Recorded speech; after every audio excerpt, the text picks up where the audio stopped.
Fala pessoal, sejam muito bem-vindos a mais um episódio de Plástico Brasil no Ar. Eu sou Elias Augusto, especialista em polímeros, e no episódio de hoje vamos falar sobre a importância dos aditivos nos plásticos.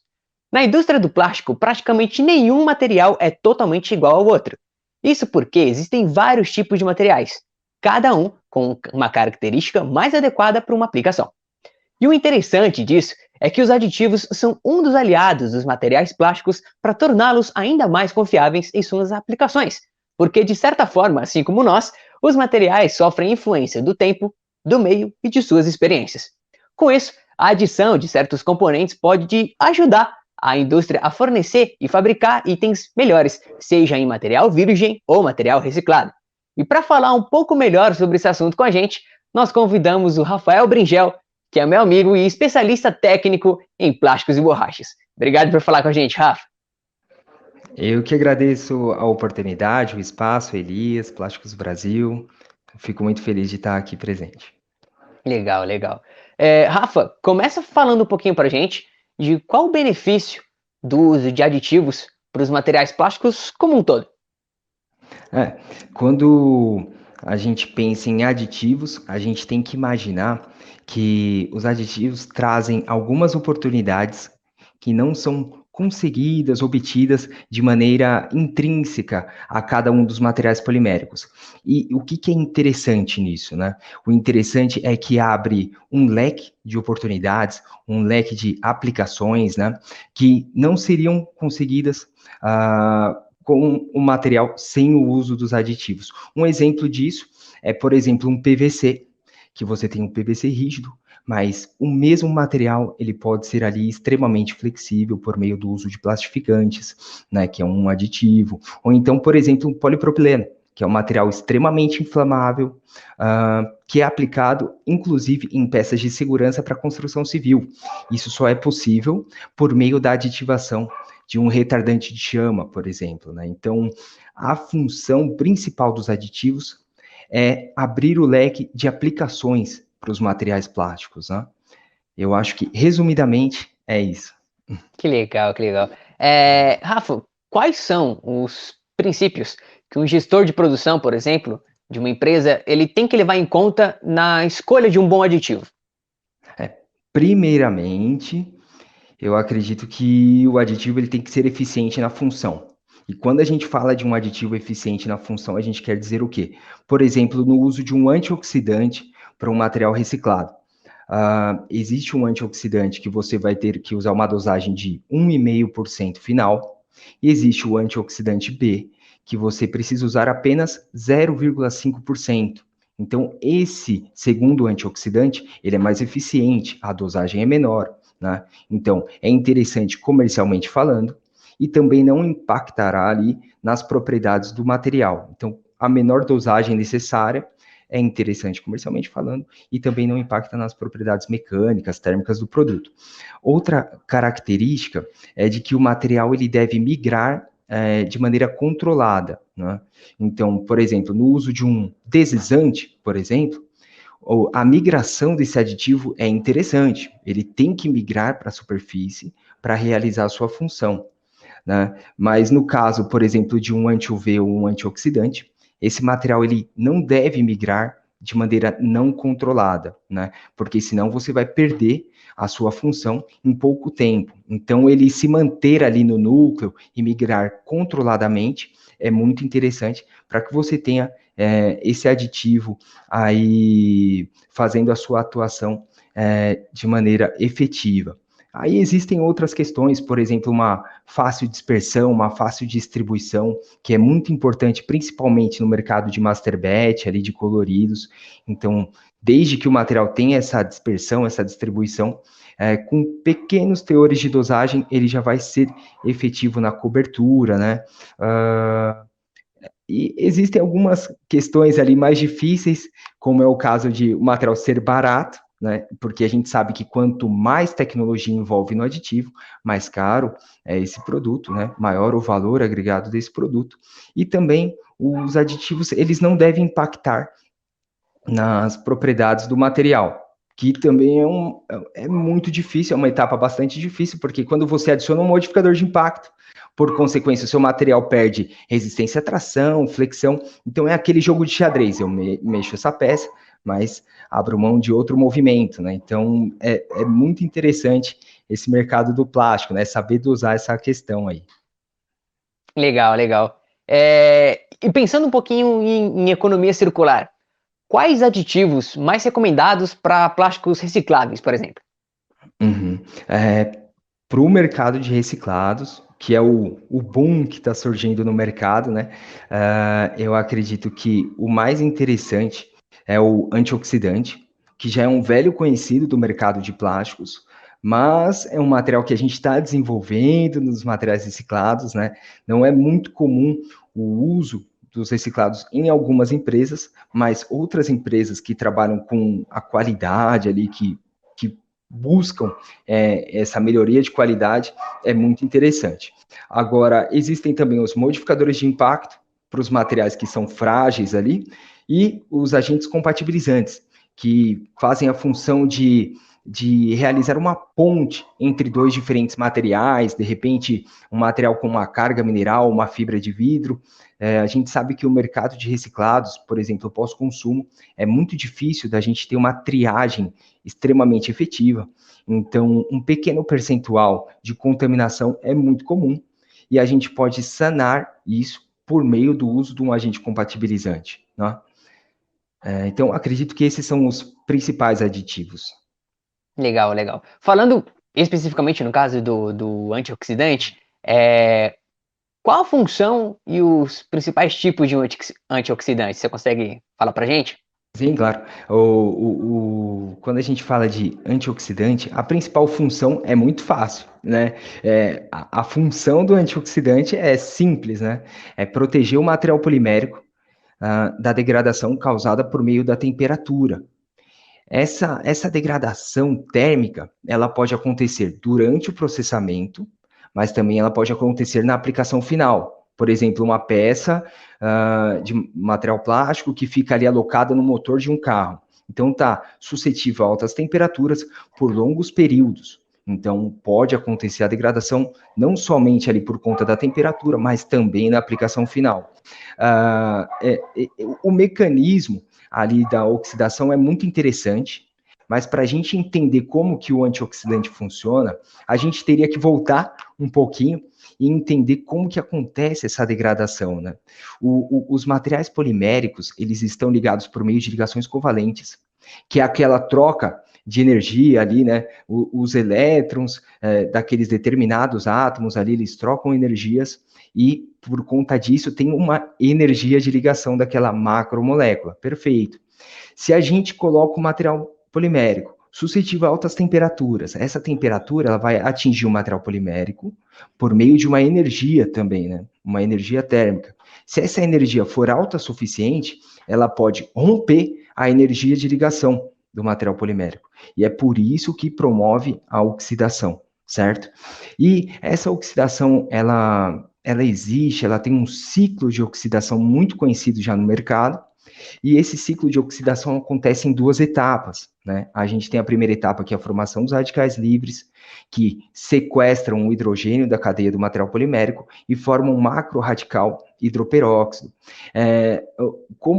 Então, se a degradação acontece em duas diferentes partes, o mecanismo de proteção causado ali por meio do uso dos antioxidantes também acontece em duas etapas. E é por isso que existem os antioxidantes primários e os antioxidantes secundários.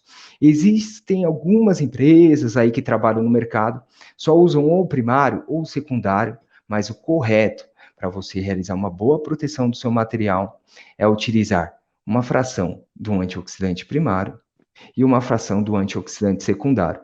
Existem diferentes tipos. E aí também é interessante que a indústria, né, tem aquele negócio de pessoas que têm experiência numa empresa, numa outra determinada empresa, e convencionou-se que existe um grade ali mais utilizado de antioxidante primário e um grade de secundário, mas existem inimagináveis aplicações, então é interessante entender qual é o material, qual é o processo, e aí entender qual a aplicação final também, e a gente tentar fugir daquele beabá, né? Porque funciona, funciona.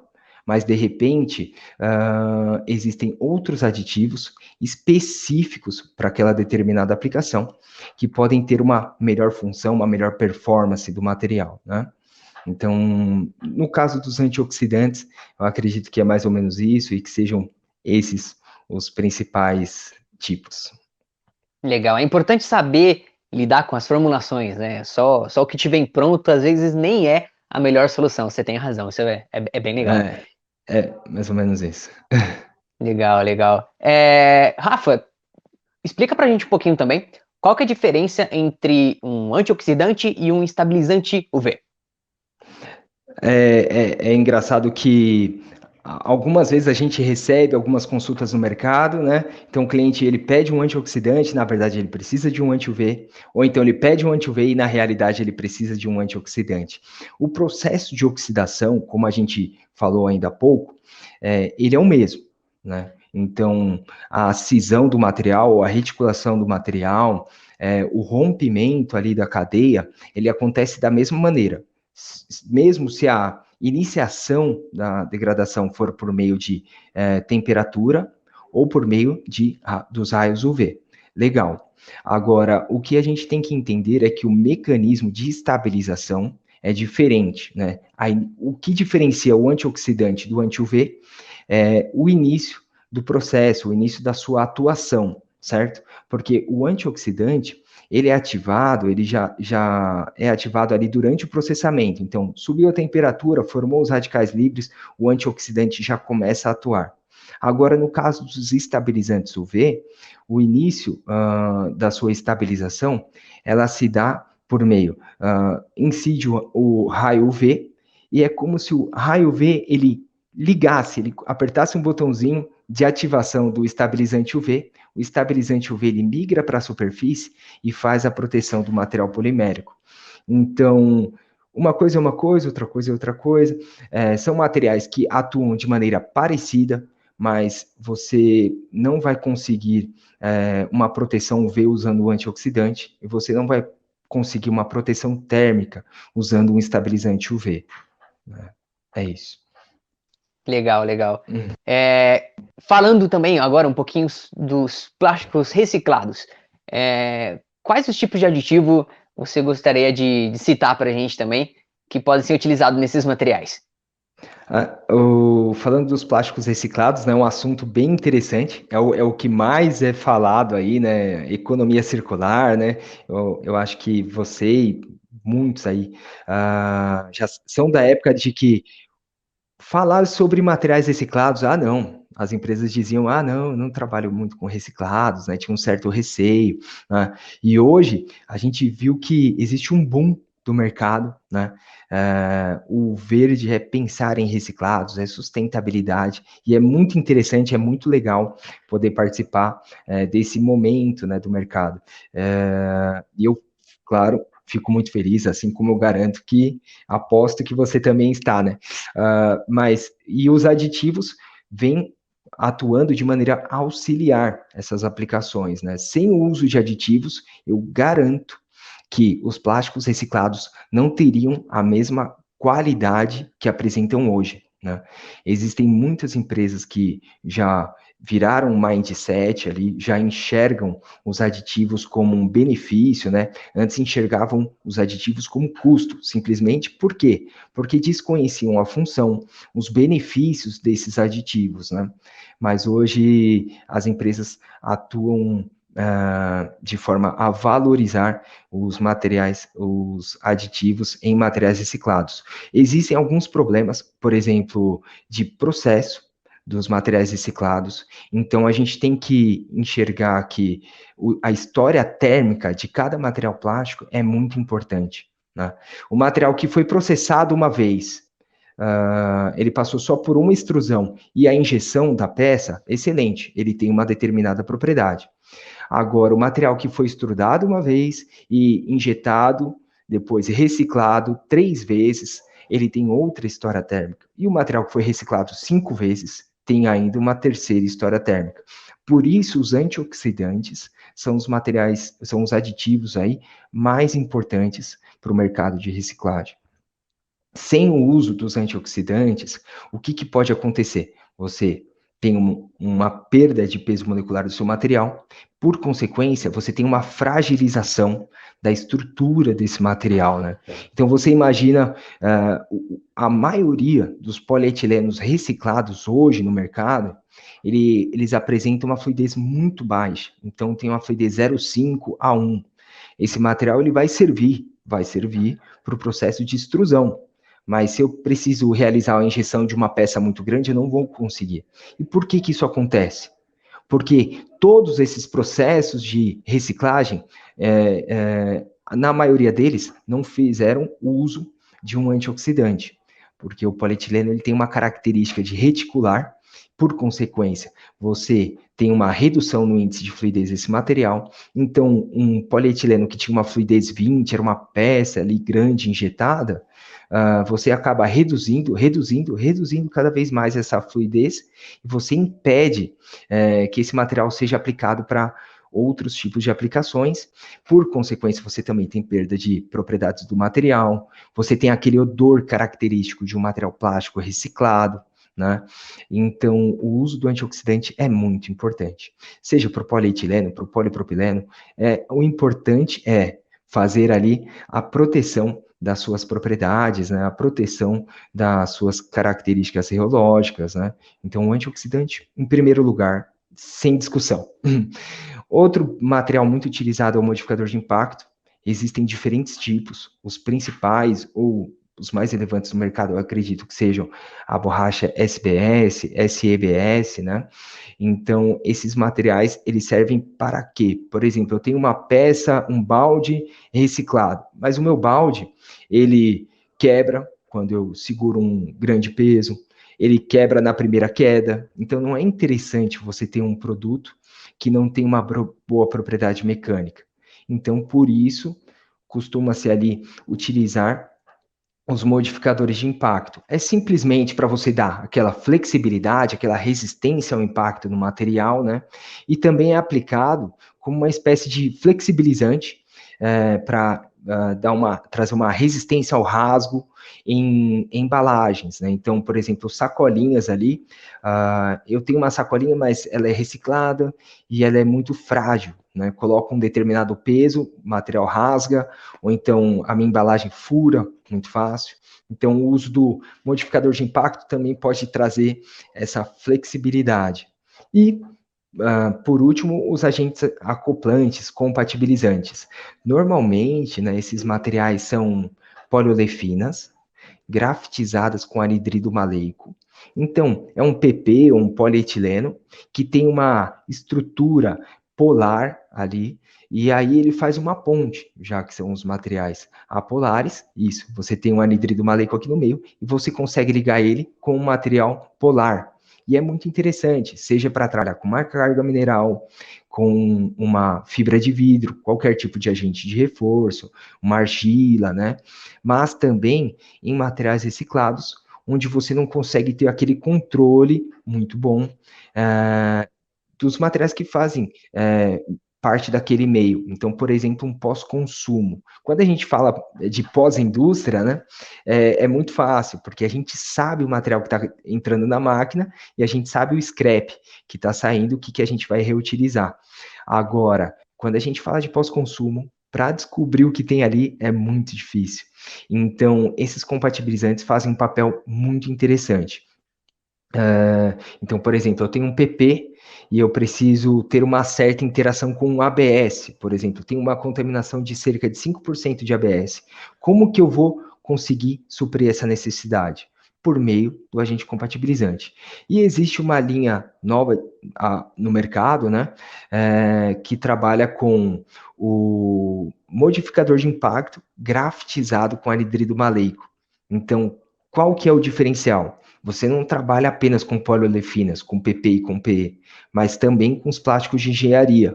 E existem já resultados, estudos de materiais, por exemplo, um nylon, que quer trabalhar com um TPE, contaminado com TPE, e a gente consegue interagir muito bem, porque você tem um modificador de impacto no material e um agente compatibilizante. Então, é um 2 em 1, focado para o mercado aí de reciclados, que traz aí bastante, eu digo que vários benefícios, aí desde propriedades mecânicas, térmicas, reológicas, né? É claro que em conjunto sempre com um aditivo antioxidante. Então, acho que esses três produtos são os principais produtos aí para o mercado de reciclados que eu vejo hoje. É claro que por meio da aditivação, você vai poder fazer o produto que você quiser dentro das especificações dos aditivos, mas, por exemplo, agentes expansores, antimicrobianos, aditivos antistáticos. Então, tudo isso você consegue tornar o seu material um super material ali, né? Mesmo que ele seja reciclado, por meio da aditivação. Então, por isso que eu estudo os aditivos, eu gosto muito, né? E eu digo que os aditivos, a gente pode dizer que é uma ciência, né? Porque é um mundo muito vasto, né? As aplicações são inimagináveis, né? E é um assunto que eu acho tão interessante, né? Em Não, resumo, isso é isso. é um assunto demais, é um assunto demais. A gente estava até conversando um tempo atrás sobre isso e realmente o assunto vai longe. Rafa, O assunto vai longe. conta pra gente um pouquinho como você enxerga o mercado dos reciclados no Brasil e o seu consumo de aditivos. O mercado de reciclados no Brasil vem crescendo bastante, né? Vem crescendo muito. E, e eu não tenho como dizer assim, de quantos anos para cá, mas o que eu vivenciei, eu acredito que de 5 a 8 anos, o consumo de reciclados aumentou consideravelmente, né? E as empresas já enxergam o aditivo como um material funcional, um material importante. É claro que as empresas de aditivos, né, de master batch de aditivos e que fornecem um aditivo também, elas estão fazendo um trabalho muito forte de conscientização, mas as empresas de reciclados já estão comprando essa ideia, né, já estão enxergando os benefícios. É claro que a gente tem que enxergar que os materiais reciclados são os produtos que precisam de um custo-benefício muito mais interessante, mas já enxergam o aditivo como uma solução para as mais variadas aplicações, necessidades. Os aditivos, eles são materiais que já são muito conhecidos ali para o mercado de embalagens, a indústria automobilística já utiliza muito os aditivos e há muito tempo, né? Agora, para o mercado de reciclados, é um trabalho que a gente tem que desenvolver ainda mais forte, porque ao mesmo tempo que empresas de reciclagem maiores, empresas mais sérias, já vêm trabalhando e desenvolvendo a linha de aditivos, algumas outras empresas menores ainda não conhecem, às vezes por falta de conhecimento mesmo, né? Falta de contato com esses aditivos, de experiências, de testes, de análises, né? Elas não utilizam, mas sofrem com isso, né? Porque a empresa A não utiliza aditivo. E aí a peça dela em 6 meses fica frágil, quebradiça, esbranquiçada, né? E a empresa B tem o mesmo material, o mesmo pós-consumo da mesma fonte, e o material dela dura por 2 anos no mercado, né? Com boas propriedades, com boas características. E a empresa A fica sem entender o porquê disso, né? Será que é o meu processamento? O que está acontecendo, né? E a resposta para isso é muito simples: é 0,05 de um aditivo antioxidante e 1% de um modificador de impacto com um agente compatibilizante ali na estrutura. Então é mais ou menos isso. É a questão de desenvolver, de levar informação para esses transformadores, mas eu enxergo já um crescimento do uso de aditivos no mercado de reciclados bastante grande, bastante relevante. Legal, e tenho certeza que com mais papos como o nosso aqui, as empresas as, as empresas que mexem com reciclagem vão entender cada vez mais qual que é a importância desses componentes dos materiais plásticos. Rafa, muito obrigado, o nosso papo foi muito bacana e tenho certeza que o público também gostou. Mais uma vez, brigadão por falar com a gente. Eu que agradeço a vocês aí da Plásticos Brasil, Elias, é claro. Um abraço e sempre que precisarem, Estamos aqui. Valeu, valeu. E por hoje é isso, pessoal. Se quiser saber mais sobre aditivos, reciclagem e sobre a indústria do plástico, se inscreva no canal do UP e no canal da Plástico Brasil. E claro, fique de olho nas redes sociais da Plástico Brasil e do UP para saber mais sobre os próximos episódios de Plástico Brasil no ar. Então fique ligado e muito obrigado. Tchau!